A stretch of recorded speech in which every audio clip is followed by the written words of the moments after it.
Ready to move in premium triplex villas at Kollur APR Projects. Welcome to సై 2024. ఒకప్పుడు క్షత్రియులకు రాజకీయ కంచుకోట అయిన భీమిలి ఇప్పుడు 2009లో అసెంబ్లీ నియోజకవర్గాల పునర్విభజన తర్వాత రాజకీయ ముఖ చిత్రాన్ని మార్చుకుంది. ప్రస్తుతం కాపులు, యాదవులు, మత్స్యకారుల ప్రాబల్యం ఎక్కువగా కనిపిస్తుంది. ఇక్కడ భౌగోళికంగా సముద్ర తీర ప్రాంతమైన భీమిలి ఇప్పుడు ఆంధ్రప్రదేశ్లో అత్యంత వేగంగా అభివృద్ధి చెందుతున్న ప్రాంతం. ఇటు పర్యాటక కేంద్రంగా, అటు ఇండస్ట్రియల్ జోన్గా ఊహించనంత పురోగతిని సాధించింది. సాఫ్ట్వేర్ కంపెనీలు, ఉన్నత విద్యా సంస్థలకు కేంద్రంగా మారిన భీమిలిలో ఈసారి విజయం ఎవరు సాధిస్తారు అన్నది ఇప్పుడు ఆసక్తికరంగా మారింది.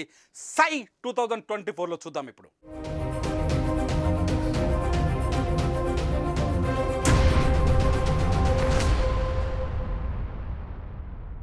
భీమిలిలో ఇప్పుడున్న మొత్తం ఓటర్ల సంఖ్య ఎంతో ఒకసారి చూద్దాం.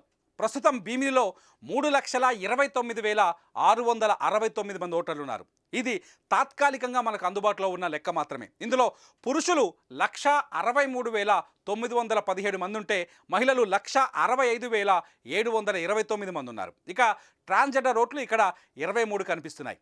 భీమిలి ఎన్నికల్లో మహిళలే కీలకంగా కనిపిస్తున్నారు. ముఖ్యంగా కాపు కమ్యూనిటీ సభ్యులు బలంగా ఉండే భీమిలిలో 2004 నుంచి కాపు నాయకులే విజేతలుగా నిలుస్తున్నారు. 2004లో ముత్తంశెట్టి శ్రీనివాస్ అంటే అవంతి శ్రీనివాస్ ఇక్కడ ప్రజారాజ్యం పార్టీ నుంచి విజయం సాధించారు.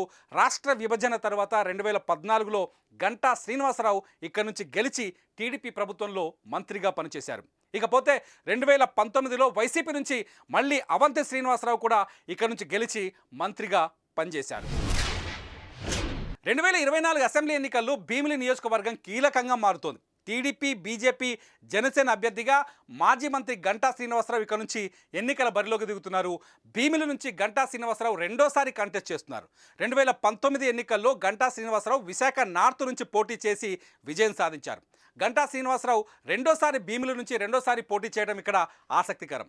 ఈసారి కాంగ్రెస్ పార్టీ కూడా భీమిలి నుంచి ఎన్నికల బరిలోకి దిగుతుంది. కాంగ్రెస్ నుంచి అడ్డాల వెంకటవర్మరాజు పేరు కూడా ఖరారైనట్టుగా తెలుస్తోంది. మరి రంజుగా మారిన భీమిలి రాజకీయంలో విజయ కేతనం ఎగురవేసేది ఏ శ్రీనివాసరావు?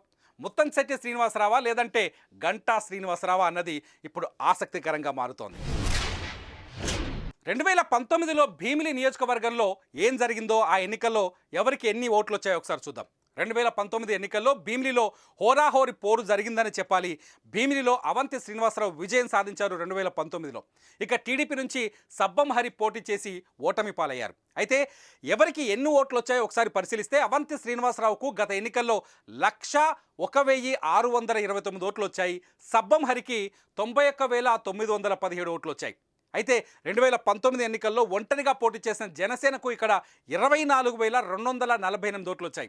పంచకర్ల నాగ సందీప్ ఇక్కడ జనసేన అభ్యర్థిగా పోటీ చేశారు. 2019లో విజయం సాధించిన అవంతి శ్రీనివాస్ 9,712 ఓట్ల మెజార్టీని సాధించారు. ఈసారి పర్సంటేజీలు చూస్తే మొత్తం ఓట్లలో అవంతికి 44.21% ఓట్లు వస్తే సబ్బం హరికి 39.98% ఓట్లు వచ్చాయి. ఇక జనసేనకు ఇక్కడ నుంచి వచ్చిన ఓట్ల శాతం 10.55%. మొత్తం 94.7% ఓట్లు పోలయ్యాయి భీమిల్లో గత ఎన్నికల్లో.